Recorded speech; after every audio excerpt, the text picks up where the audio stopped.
در اکثر منطقه‌های کشور از حساب هوای تغییریابنده و سیلبارش ماه اپریل آمدن سیل از دامنه‌کوه‌ها و بلند شدن سطح آب دریاها مشاهده می‌گردد.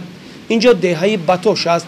امروز در نزد دریاها ساکنان زیاد خانه‌های استقامتی بنیاد کردند و در فکر آن نبودند که روز می‌شود از بارشات زیاد و آمدن سیل خانه‌های آنها را زیر آب می‌گرداند. اکثرا شکایت از آن دارند که از جانب مسئولین امسال نزد دریاهایی که آنها استقامت دارند ساحل مستحکم کنی گذارده نشده است.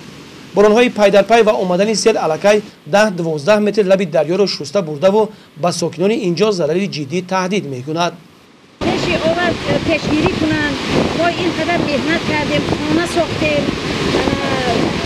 مثال ما می‌خواهیم که فرزندای ما در این جنگل ما خاطر فرزندان ما در این خانه‌های مهنت کرده ساختگی‌مان زندگانی کنیم. میریم میگه شما در قید نیستید تو، شما کتاب خواجگی به نیستید تو. ما در کجا ما نخود در همین یک تاجیکستان زندگی کردن ما هم به صاحب می‌بینیم.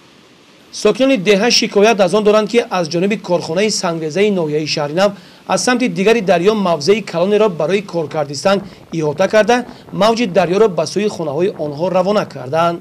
دریا را ما خریداری بودیم که وقتی کارخانه چی یگان عهده‌داری دارد که باید اگه که ضرر به خلق نرسد. همون سردار کارخانه سنگریزه شهرنو دریا را ما خرید گرفتگیم در اختیار ما میگه. این اکثر شاید زنکار همه میدونم قتل هم میکنن هر وقت کش و پهن میکنن مستقیم برای خون جمع شدن برای منفعت خودشون جمع میکنن. وقتی که چی در بهار باید در وقت سیل اومدن باید پیش دریا شده باشه که ضرر به خلق نرسد.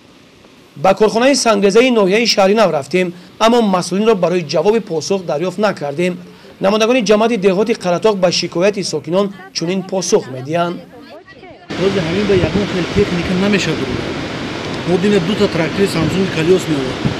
میگه که اکا اینا من کلید خدا دیر کن. ما اینجا می‌دونم تکنیکی من چاپا میکنم بود. اکا نیست تکنیکی که موز فقط اینا چقدر اکا همین خط بالا هست هم بالا را کشید با تراکتور کلانش. اینا بالا را در شهر ترسونزاده با مقصد پیشگیری آفت‌های طبیعی از حساب کارمندان ساختارهای مسئول مقامات اجرایی محلی ستاد عاید به حالت‌های فوق‌العاده تأسیس داده شده است. مسئولین تا کدام اندازه کارها را برای ساحل مستحکم کنی و پیشگیری آفت‌های طبیعی به انجام رسانیده است. من آغاز 4 اکسکاواتر یک بولدوزر در دریای قره‌طاق هم شرکت کارهای ساحل مستحکم کنه برده شده. ما حرکت میکنیم که من سیل بارشات‌های 2019 را مثلا بیا تلفات گذرانده ما حرکت کردیم. بغیر از این مثلا شهر ترسونزاده با 11 نقطه خطرناک هست موجود بوده. این نقطه ها با از طرف رئیسان جماعت دهات از فعالان دهات نوباداری شبانه روز تشکیل کرده شده.